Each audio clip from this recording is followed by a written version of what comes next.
देवी होळकर यांच्या 300व्या जयंती उत्सव जो आहे तो होत आहे आणि अतिशय आनंदाचा आज दिवस पूर्ण भारतीयांसाठी आहे की 300 वर्ष राजमाता अहिल्यादेवी होळकर यांना जन्म होऊन झालेला आहे आणि अतिशय हा सोहळा होतो आहे। विविध प्रकारचे कार्यक्रम भारतीय जनता पार्टीच्या माध्यमातून सुद्धा पूर्ण देशभर राबवल्या जात आहेत आणि त्यातलाच हा भाग जयंतीचा आहे। म्हणून हे वर्षभर जे आहे हे 300वे जयंती वर्ष असल्यामुळे वर्षभर विविध प्रकारचे उपक्रम जे समाजोपयोगी आहेत, जे लोकांच्या दृष्टिकोनातून महत्त्वाचे आहेत आणि पुण्यश्लोक अहिल्यादेवी होळकरांचे विचार आणि त्यांची महती ही शेवटच्या माणसापर्यंत पोहोचवण्याचं या 1 वर्षामध्ये भारतीय जनता पार्टीच्या माध्यमातून आणि केंद्र आणि राज्य शासनाच्या माध्यमातून या 300व्या जयंतीनिमित्त हे होते आहे। त्यातीलच हा एक भाग आहे। राजमाता अहिल्यादेवी होळकर हे जर नाव जरी आपण ऐकलं तरी आपल्या समोर एक देवीचं स्वरूप हे आपल्या समोर उभं राहतं। त्यांना देवत्व का प्राप्त झालं, त्यांना देवी का म्हटलं जातं? आपले मनोहर सरांनी चांगल्या प्रकारे इतिहास जो आहे किंवा त्यांचा जे काय त्यांचे जीवन रचना आणि जीवनामध्ये त्यांनी केलेले कार्य सांगितले, परंतु पुण्यश्लोक अहिल्या मातांना का म्हटलं जातं पुण्यश्लोक? कारण पुण्यश्लोक हे फक्त इतिहासामध्ये एक नळ राजा होते, अजून एक यक्ष राजा, मला वाटते यक्ष राजा होते आणि भगवान युधिष्ठिर एक नळ राजा होते, युधिष्ठिर राजा होते, श्रीकृष्ण भगवान होते आणि सीतामाई होते। या चौघांनाच आतापर्यंत पुण्यश्लोक आपल्या इतिहासामध्ये म्हटलं गेलं आणि त्यानंतर हजारो वर्षानंतर राजमाता अहिल्यादेवी यांना पुण्यश्लोक म्हणून म्हटलं जातं आणि त्याचं कारणच आहे की ज्या प्रकारे समाज रचनेचं काम, ज्या प्रकारे नीती जी असते राज्यकारभार करायची आणि सर्वांना न्याय देण्याची जी नीती त्या 4 जणांनी प्रस्थापित केली होती, त्याप्रमाणे राजमाता अहिल्यादेवींनी आपल्या माध्यमातून आपल्या कार्यातून ती राजनीती आणि समाज रचनेची व्यवस्था केली आणि म्हणून पुण्यश्लोक हे हजारो वर्षानंतर या चौघांनंतर 5व्या पुण्यश्लोक जर म्हटलं गेलं तर अहिल्यादेवींना म्हटलं आणि म्हणून पुण्यश्लोक अहिल्यादेवीचं कार्य हे सर्वसामान्य जनतेपर्यंत आतापर्यंत ज्या पद्धतीनं पाहिजे त्या पद्धतीनं पोहोचलं नाही। कारण एक महिला असताना ज्या महिलेने लग्न झाल्यानंतर म्हणजे वयाच्या 98व्या वर्षी लग्न झालं आणि मला आठवते की इतिहासामध्ये आणि त्यांचं जे जन्मस्थान आहे चोंडी, तिथं मी 2-3 वेळेस जाण्याचा योग आला, दर्शन घेण्याचा योग आला आणि तिथला इतिहाससुद्धा माहिती आहे। त्यामुळे खेळत असताना नदीच्या किनारी राजे मल्हारराव आणि मला वाटतं पेशवे हे सोबत त्यांची स्वारी जात असताना त्या मुलीला खेळताना बघितलं आणि एक तेजपुंज महिला ही त्यांच्या नजरेत आल्यानंतर त्यांनी आपल्या मुलासाठी शिंदे घराण्यामध्ये, शिंदे साधे होते, साध्या घरातले होते, धनगर समाजाचे किंवा आपल्या छोटा मोठा व्यवसाय करणारे, पण सर्वसामान्य घरातली मुलगी जी आहे ती आपल्या मुलासाठी त्यांनी पसंत केली आणि मग त्यानंतर त्यांचा प्रवास चालू झाला आणि प्रवास सुरुवात झाल्यानंतर आज आपण म्हणतोय आणि आपल्याला माहिती आहे की या काळामध्ये 100-150 वर्षापूर्वी सावित्रीबाई फुले आणि महात्माजी फुले यांच्या माध्यमातून पहिली शाळा दलितांसाठी सुरू झाली।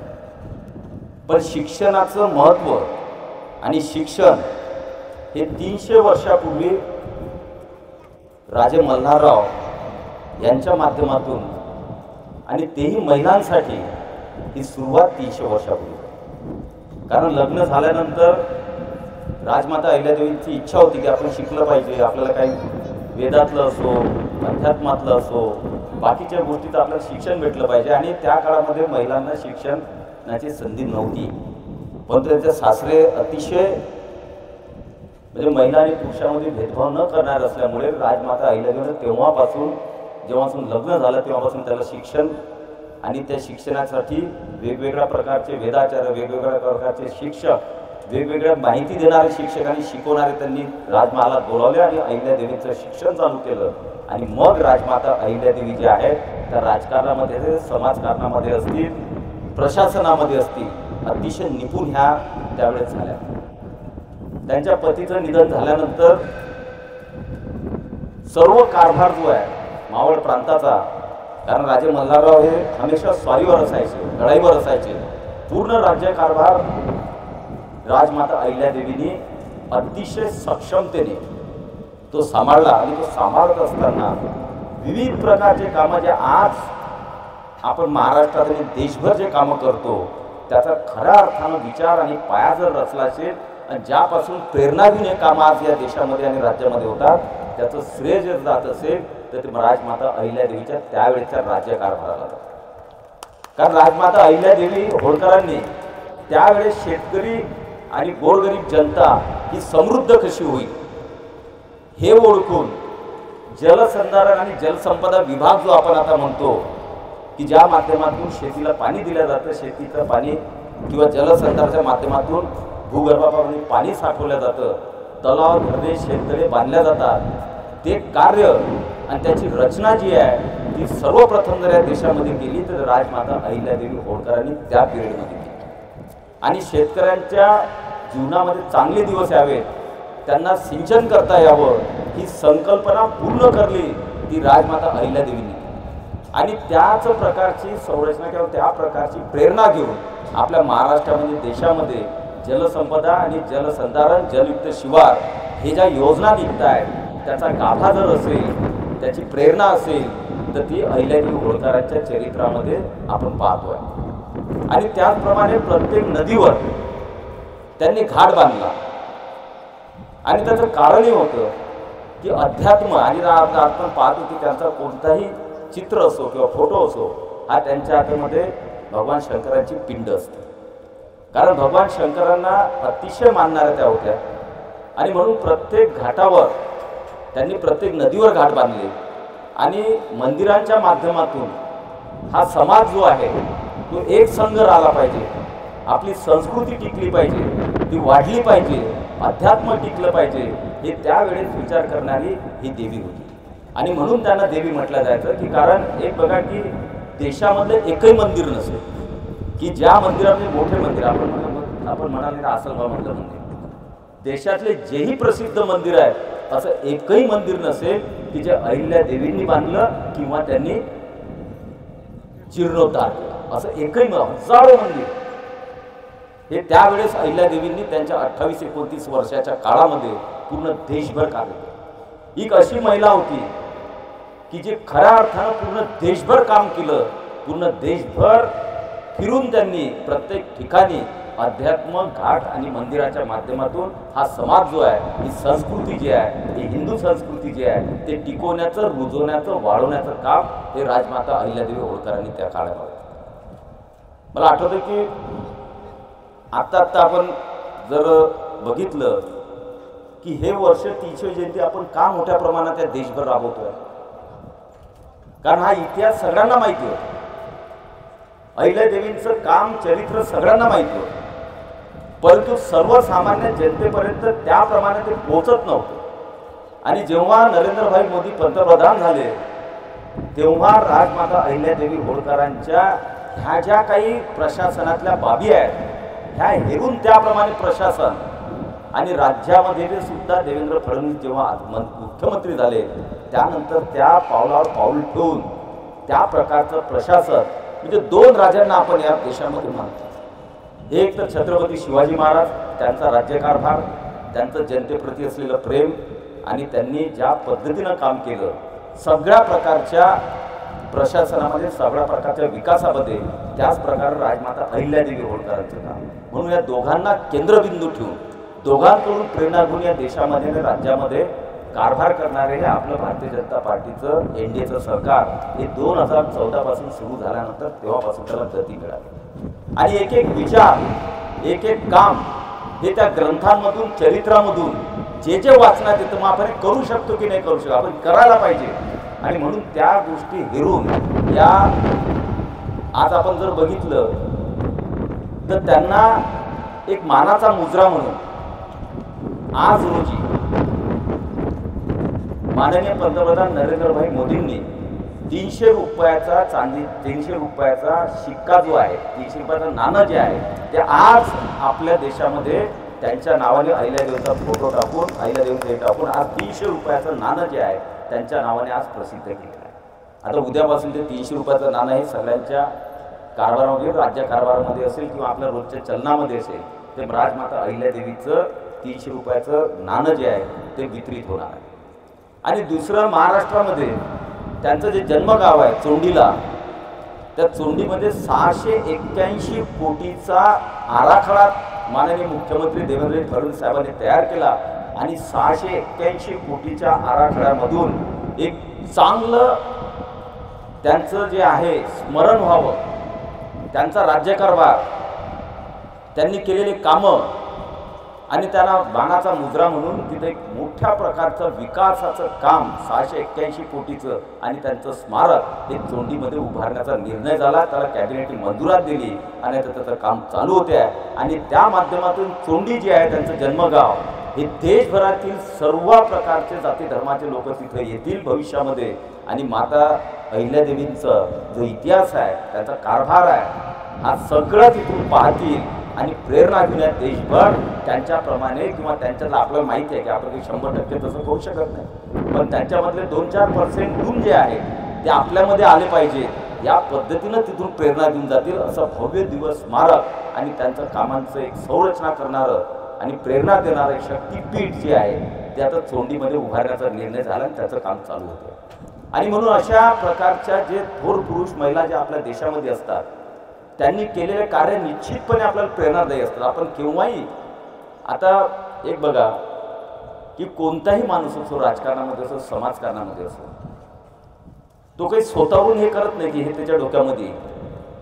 हे ग्रंथ, हे पुस्तकं, हे थोर पुरुषांचं जे असते ते आपण जेव्हा वाचतो तेव्हा त्याच्यातून आपल्याला त्यांनी केलेले कार्य, त्यांनी केलेले विचार, त्यांनी केलेला राज्यकारभार, त्यांनी चालवलं प्रशासन, हे जेव्हा त्यातून आपण वाचतो तेव्हा आपल्यातून त्यातून काय करायचं हा सुद्धा आपल्याला संदेश मिळतो, प्रेरणा मिळतो. आणि म्हणून थोडं का होईना त्यांच्या ज्या वाचनामध्ये मी राजमाता अहिल्यादेवी होळकरांचंही चरित्र वाचलेलं आहे, छत्रपती शिवाजी महाराजांचंही वाचलेलं, आपण वाचलं पाहिजे. हे जेव्हा आपण वाचू तेव्हा आपल्या जीवनामध्ये आमूलाग्र बदल होतो. आणि आपल्याला जर वाचलंच नाही तर मग आजच्या पिढीमध्ये जे काय चालतं फेसबुक आणि याच्यावर सगळं, व्हॉट्सअप आणि आपलं सगळं याच्यावर, त्याच्यामध्ये आपण मग्न राहतो. म्हणजे विनंती आहे की हे करत असताना आजकाल एवढ्या फॅसिलिटी आहे, तुम्हाला जर पुस्तक वाचायचा कंटाळा येत असतो किंवा एवढं मोठं ग्रंथ कसं वाचत बसावं, तर ऑडिओ बुक निघालेले आहे. ऑडिओ बुक ते ॲप लोड केलं की त्याच्यामधून राजमाता अहिल्यादेवी होळकरांचं पुस्तक टाकलं की मस्त आपल्या याच्यामध्ये लावून टाका मोबाईलमध्ये किंवा गाडीमध्ये चालू असताना छानपैकी पूर्ण कथा वाचन होऊन जाते. त्यामुळे आता संधी किंवा सुविधासुद्धा चांगल्या प्रकारच्या निघालेल्या आहेत. म्हणून या थोर पुरुषाचं, महिलांचं चरित्र हे आपण निश्चितपणे वाचलं पाहिजे आणि त्यामधून निश्चितपणे आपल्या जीवनामध्ये एक चांगला बदल हा आपल्या निश्चित होत असतो. आणि म्हणून आज अतिशय आनंद वाटतो की पूर्ण देशभर राजमाता अहिल्यादेवींचं कार्य जे आहे ते सर्वसामान्य जनतेपर्यंत पोहोचते आहे. आणि आपल्या मतदारसंघामध्ये जेव्हा हे वर्ष आपण मनवत होतो त्यावेळेस आपण 7-8 महिन्यापूर्वी, मला वाटते 8-1 महिन्यापूर्वी, आपण आपले आदरणीय श्रीरामभाऊ पुंडे यांनी एक छोटंसं पुस्तक, त्यांचा संक्षिप्त जीवनचरित्र ज्या पुस्तकामध्ये लिहिलेलं आहे, त्या पुस्तकाच्या 10,000 प्रती काढून आपल्या डोक्यामध्ये एक विचार होता की आपल्या या पिढीपर्यंत आहे, पण जे मुलं आता कॉलेजमध्ये, स्कूलमध्ये शिकतात त्यांना राजमाता अहिल्यादेवी जर समजल्या तर पुढे भविष्यामध्ये त्यांच्या मुलांपर्यंत ते पोहोचवतील. आणि म्हणून 10,000 पुस्तकांचं वितरण आपण शाळा आणि कॉलेजमध्ये केलं आणि त्या माध्यमातून ते विचार जे आहेत ते आपण सर्वसामान्य मुलांपर्यंत पोहोचवण्याचा प्रयत्न. आणि पुढे सुद्धा आपण त्याच प्रकारच्या अजून हजारो पुस्तकं काढून आपण बाकीच्या राहिलेल्या मुलांपर्यंत ते पोहोचवण्याचा आपला प्रयत्न राहील, ज्या माध्यमातून अहिल्यादेवी होळकरांना एक मानाचा मुद्रा किंवा थोडीशी आपल्याकडून जी काय असते ते आपण देण्याचा प्रयत्न करू. आणि आज आपल्या हे आपण राजमाता अहिल्यादेवी होळकरांचं स्मारक आपल्या मतदारसंघातले पहिलं स्मारक आहे. की जिथं आपण त्यांच्या नावाने स्मारक तयार केलं, इथून विचारांची देवाणघेवाण व्हावी, इथं आपण विचार विनिमय करण्यासाठी बसावं, समाजाचं चांगलं कसं होईल हा विचार करून याच्यातून आपण जावं. आणि म्हणून आज त्यांच्या जीवनचरित्रावर तिथं प्रदर्शनी लावलेली आहे. निश्चितपणे कार्यक्रम झाल्यावर आपण प्रदर्शनीसुद्धा पाहावी. आणि आज जरी जयंती झाली म्हणजे राजमाता अहिल्यादेवींची आज जयंती, पुण्यश्लोक अहिल्यादेवींची जयंती झाली, मग आता झाला आपला कार्यभार आटोपला असं नाही. तर त्या विचारांमध्ये आपण जगलो पाहिजे, ते विचार अंगीकारले पाहिजे. आणि म्हणून जयंती आणि पुण्यतिथी आपण करत राहिलो पाहिजे.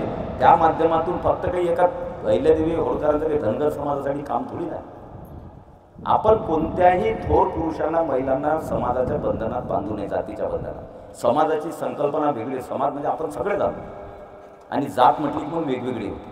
म्हणून कुठेही जातीत न बांधता पुढाकार आपण घ्यावा, पण सर्व समाजाला, सर्व जातींना आपण एकत्रित करून आपले जे हे थोर पुरुषांचे विचार असतात हे तिथपर्यंत पोचले पाहिजे. आणि कारण राजमाता अहिल्यादेवीने मंदिरं बांधले, काही धनगर समाजासाठी मंदिर बांधले, हजारो मंदिरं बांधले की जे पूर्ण हिंदू समाजासाठी. आणि त्यामुळे सगळ्या हिंदू समाजावर त्यांचे अनन्य साधारण असे खूप मोठे उपकार आपल्यावर केले. आणि त्यामुळे अशा थोर पुरुषांना आपण जाती बंधनात न बांधता आपल्या हृदयामध्ये ठेवून एक प्रकारे त्यांची पूजा करून आपण पुढे ते वारसा जो आहे तो सगळ्यांनी चालवावा ही सगळ्यांना विनंती करतो. आणि भविष्यामध्ये सुद्धा राजमाता अहिल्यादेवींचे विचार जे आहेत ते अंगीकारून समाजाच्या प्रत्येक घटकापर्यंत आपण कसे पोहोचू याचा प्रयत्न करावा ही सगळ्यांना विनंती करतो. आणि पुण्यश्लोक अहिल्यादेवी होळकर यांच्या स्मारकाला, यांच्या स्मृतीला विनम्र अभिवादन करतो आणि थांबतो. जय हिंद, जय महाराष्ट्र.